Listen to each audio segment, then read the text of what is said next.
Yo, what's going on, ladies and gentlemen? So, what we have here today is going to be a smoker deck profile. I've got my, custom little smoker card here, but yeah, I just wanted to go over what I'm going to be running in tomorrow's locals tournament, and I think this is a deck that for me has been really successful, and it only has like a few.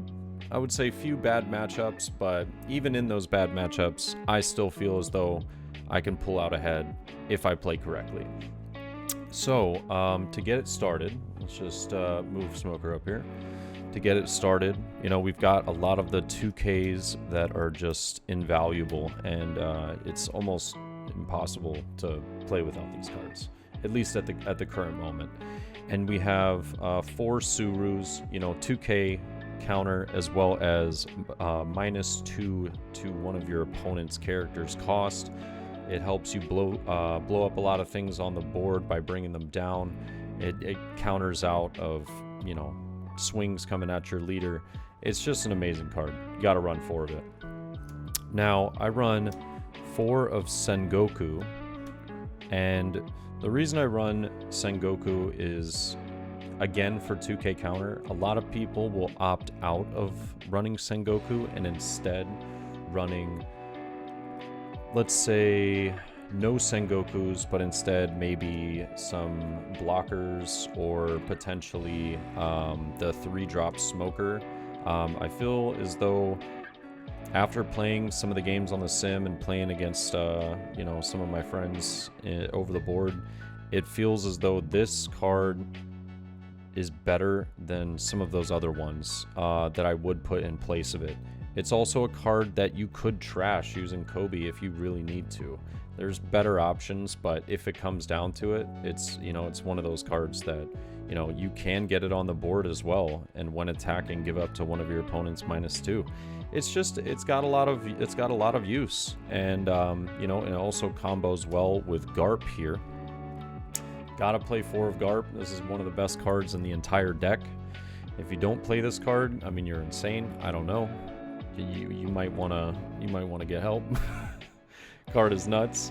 Yeah, it combos extremely well with 4-drop Kuzan, 10-drop Kuzan. It combos well with Suru. It's broken. It's a great card. It's absolutely amazing. Gotta run it. And 4 of Tashigi, the last of the 2K counters. So there are 16 2K counters in this deck. Tashigi's a weird one for me. If I was to drop any of the 2K counters or lessen them up, I would probably think it would be Tashigi. I think this is a card that I don't play very often, but I do sometimes. It just kind of depends. If your opponent chooses to go second and it's your turn 2 and you've got 3 Dawn, Tashigi's not terrible. If you don't need to play Kobe to get rid of something on the board, it's not bad. It does its job. But yeah, that's it for the low-cost 2K counters. And yeah, now getting into one of the interesting takes of the deck is Isuka. I think Isuka is an amazing card against decks like red and green. It's not absolutely incredible because it can be rested against green, it can be blown up, but they usually speaking have to spend some time trying to get rid of it. And if you can keep it, like once you play it on the board, if you can keep it for a turn, this card will quite literally just take out your opponent's board and clear you up so much space for a very minimal amount of Dawn, which is really nice. And you swing with Isuka and they block. That's a KO. So now Isuka's active again. So you can swing again.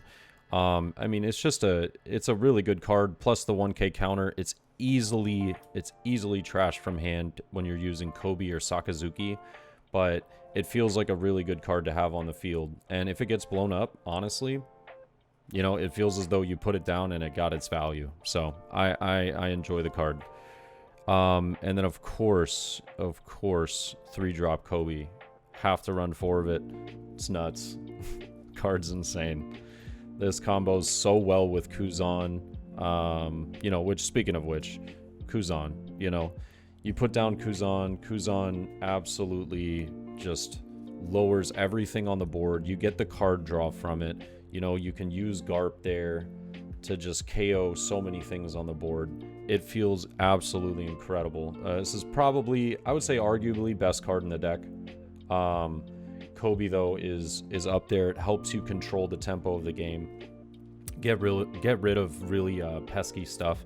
I mean, essentially, if you have, you know, Kobe in hand and you have your leader ability, you can get rid of a 4-cost, no problem, every single turn. You know, it's amazing.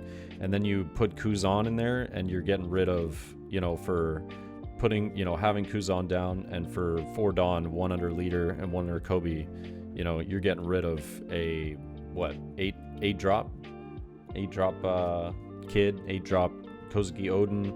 You know, I mean, you're taking stuff out. It's absolutely amazing.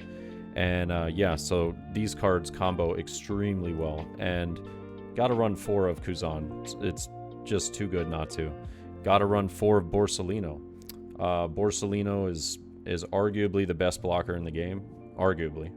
But I think this card is amazing. The only time that realistically your opponent can get rid of it is if you know, rest the card by swinging, or if you are, let's say, swinging at life and your opponent is red and has Jet Pistol.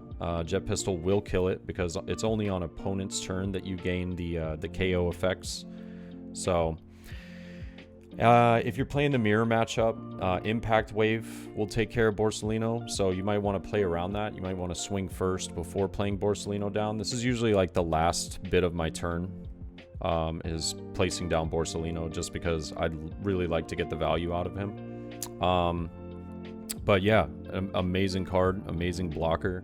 And speaking of blockers, I do run 3 Heenas. This is an interesting call. I think the reason why I run this, though, is mostly because a lot of people at our locals tend to run a lot of red and green, and there's also some blue players, but like, if this card gets bounced back to my hand, I'm okay with it. But if they swing, you know, with red or green, and they're not able to just blow it up on turn, 1, they have to either spend resources to blow it up on turn, or 2, they're swinging, and then I can just stop another attack right there. It's really great against, this card just feels incredible against Whitebeard. It really does. It feels okay against Zoro, but depends on if they're able to take care of it. You know, because Zoro can pretty easily get rid of the card. But it does feel good against Zoro in certain circumstances.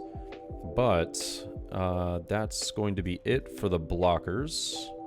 And we have Sakazuki. This card is your removal. This card is your power. You put this card down and you're taking care of everything. You start comboing it with Kuzan, with Suru, with, I mean, you could use Tashigi if you really, really have to, but also Sengoku, just lowering the cost of things, bringing it down to 5, and just absolutely decimating it. Sakazuki is just an amazing card. It's also a card that sometimes I'll have 2 in hand, and I'll play Sakazuki and trash the other Sakazuki from hand. It depends on the situation, but it's just it gets tons and tons of value. Tons and tons of value. And then once you've got it on board, it's a 7k swing. It's amazing. Must run 4 of. Absolutely amazing. Now, this is an interesting, I think that this is an interesting call. I think that 3's the sweet spot for 10 drop Kuzan, but I have seen a lot of people run 4. I understand 4. I just think it's too much. I just think it's too much. 3 is perfectly fine with the amount of draw that you can get, as well as taking life. You know, in this deck, I'm not too afraid to take life because I have a lot of board control. This is a great card. It's honestly an amazing card. I just don't know if it's worth 4. I know a madman that runs it at 2, but he's an incredible player, so he's able to do that. Me, I'll take 3. I'll stick with 3. 3 sounds good. But speaking of card draw, 3 Great Explosions. I was not a believer of this card. I was not a believer at all, and I had probably 2 people that said, you got to do it. You got to run it. It's so good. The draw 1 card, give an opponent -2. I mean, it just helps with using Sakazuki or Kobe, but also, you know, staying on top of, you know, how many resources you have in hand. It's just amazing. It's also a card that you can trash using Sakazuki or Kobe. It just depends on the situation, but all in all, a phenomenal card. And the trigger, you know, your opponent chooses 1 card from their hand and trashes it. Very situational. I probably wouldn't use it very much, but it's situational. I don't know. It could be really nice against. I'm trying to think. Maybe. I don't know. I was thinking Ivankov, but I really don't use the trigger that much. But Shockwave. This is probably one of the best, if not the best, 2K counter, or yeah, 2 cost counter. It's just insane. It's insane. You get plus 4,000, and then you get to KO an active character with 3 or less. I mean, that's pretty damn good. But the Shockwave trigger is really what sets it apart. Is the trigger is you get to KO one of the opponents with a cost of 4 or less. That's amazing. That is absolutely amazing. I at one point was running 3. I don't think 3's necessarily bad, but I think that 4 is probably, it's just, the card's too good. I didn't mind 3, but I don't know what I would add if I went down to 3 for this. I think that 4 just feels right. And last but not least, Meteor Volcano. I only run 2 of this card. I don't know if I would ever run more. It feels as though it's a brick in hand sometimes, but other times it's the best thing that you have. It combos really well with Kuzan. It combos really well with 10-drop Kuzan. You could play Suru, you know, and get rid of 3-cost Nico Robin or, you know, Okiku. It does its job. It's a great card. I personally love getting it in life, because if you trigger it, you draw 2 cards and trash 1. I personally love doing that. That's my favorite. But it's a great card. It combos extremely well. It gets rid of pesky blockers. It gets rid of a lot of things. I just don't know. I think that 2 feels good. I just don't know if I would ever run 3. I'm not sure. Maybe I would. And if I did, I could potentially drop like a Heena or a Isuka or something like that. Or maybe 1 2K counter and go to 15. Maybe a Sengoku and run 3 of these. But that's going to be the profile, guys. And I think that this deck is going to do really well tomorrow. I'll be uploading some of the games from the matches. There is a tournament for a case tomorrow for top 8 cut. So you boys going to go for the dub. But hope you guys enjoyed. Let me know your thoughts, if there's any changes you would make personally to the deck, and what deck you're going to be playing at OP02. So thank you again, guys. Peace.